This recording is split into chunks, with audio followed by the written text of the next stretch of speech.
El Evangelio en 3 minutos, de Mario Persona, y la narración, de David Cristian.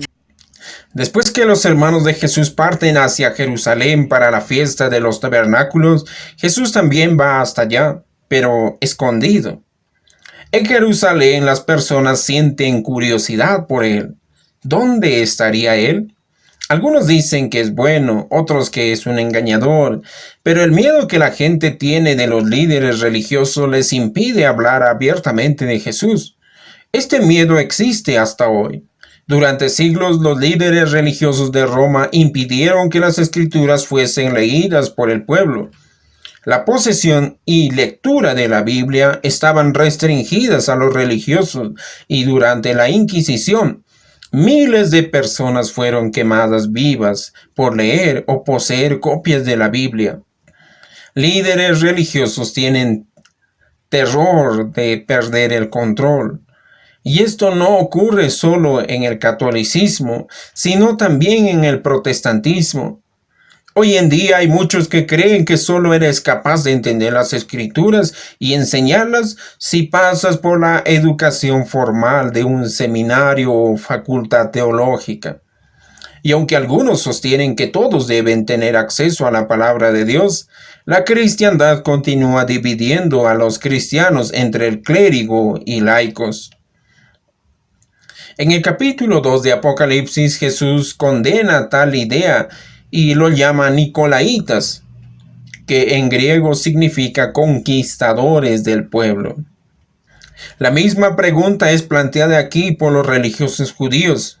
Cuando Jesús va al templo y comienza a enseñar, ellos preguntan, ¿cómo sabe este letras sin haber estudiado? San Juan 7:15. Y Jesús responde que su enseñanza no viene de sí mismo, sino de aquel que lo envió. Recuerde que a pesar de ser Dios, Jesús andó aquí con el carácter de un hijo obediente que hacía o decía aquello que era conforme a la voluntad de su Padre. Y esto es precisamente el secreto para conocer los pensamientos de Dios en su palabra, las Escrituras. Jesús dice, el que quiere hacer la voluntad de Dios, conocerá si la doctrina es de Dios o si yo hablo por mi propia cuenta. San Juan 7:17. ¿Cómo aquellos religiosos judíos podrían saber si lo que Jesús decía era realmente de Dios? La condición para eso era querer hacer la voluntad de Dios. ¿Cómo entender hoy la palabra de Dios y saber si ese entendimiento viene de Dios o los hombres? La condición sigue siendo la misma, desear hacer la voluntad de Dios. La razón de esto es simple. Dios no pierde el tiempo revelando sus perlas delante de los puercos que no tienen ningún otro interés sino pisarlas.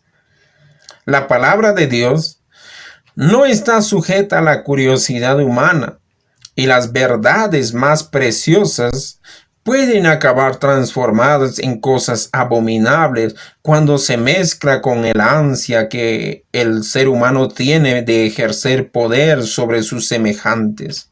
En los próximos 3 minutos, Jesús nos enseña a identificar a los falsos maestros. Visite nuestro sitio web, elevangelioen3minutos.blogspot.com.